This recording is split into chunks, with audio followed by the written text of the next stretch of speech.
উৎখাত হয়ে যাক, তাদের কোনো চিহ্ন যেন বাংলাদেশে না থাকে। আওয়ামী লীগের কোনো চিহ্ন আমরা চাই না।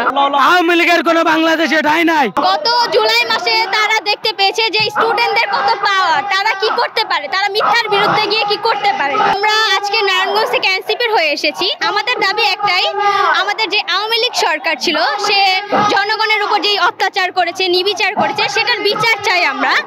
এটাই আমাদের মেইনলি দাবি। তো সে জুলাই মাসে বা গত 16 বছরে যা যা জনগণের সাথে, সাধারণ জনগণের সাথে যা যা করেছে সেগুলোর বিচার আমরা চাই। তাকে দেশে আনা হোক, সুষ্ঠু বিচার আমরা চাই। সে কেন সাধারণ স্টুডেন্ট বা জনগণদের কেন মেরেছে সেটার বিচার আমরা চাই। আমরা চাই তারা একদম উৎখাত হয়ে যাক, তাদের কোনো চিহ্ন যেন বাংলাদেশে না থাকে। আওয়ামী লীগের কোনো চিহ্ন আমরা চাই না, কারণ তারা অনেক ক্ষতি করেছে জনগণের। তো আমরা চাবো ভবিষ্যতে যেই দল আসবে তারাও যেন তাদের মতো না হয়, অবশ্যই যেন জনগণের জন্য ভালো এরকম কোন সরকার আসে। আমরা কয়েকদিন পরপরই দেখতে পাচ্ছি যে আওয়ামী লীগ হচ্ছে মিছিল বের করে গাছ হচ্ছে তুলে ফেলা হয়েছে, কিন্তু এখনো শিকড় রয়ে গেছে।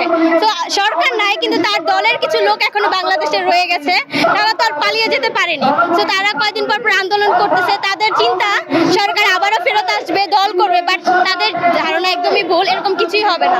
আমরা সাধারণ জনগণ আসতে দিব না। গত জুলাই মাসে তারা দেখতে পেয়েছে যে স্টুডেন্টদের কত পাওয়ার, তারা কি করতে পারে, তারা মিথ্যার বিরুদ্ধে গিয়ে কি করতে পারে। তো তার জায়গা দেই নাই, দিব না।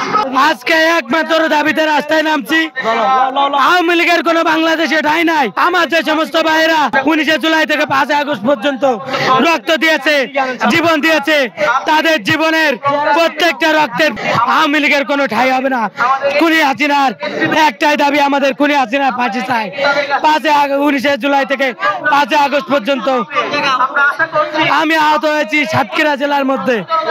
আমি 17 দিন চিকিৎসাধীন অবস্থায় ছিলাম। এখন আগের চেয়ে অনেক ভালো। আজ 3 দিন হয়েছে আমার অপারেশন। আমার 3 দিন অপারেশনের পরেও আমি মাঠে নামছি, আমি রাজপথে নামছি 3 দিন অপারেশনের মাথায়।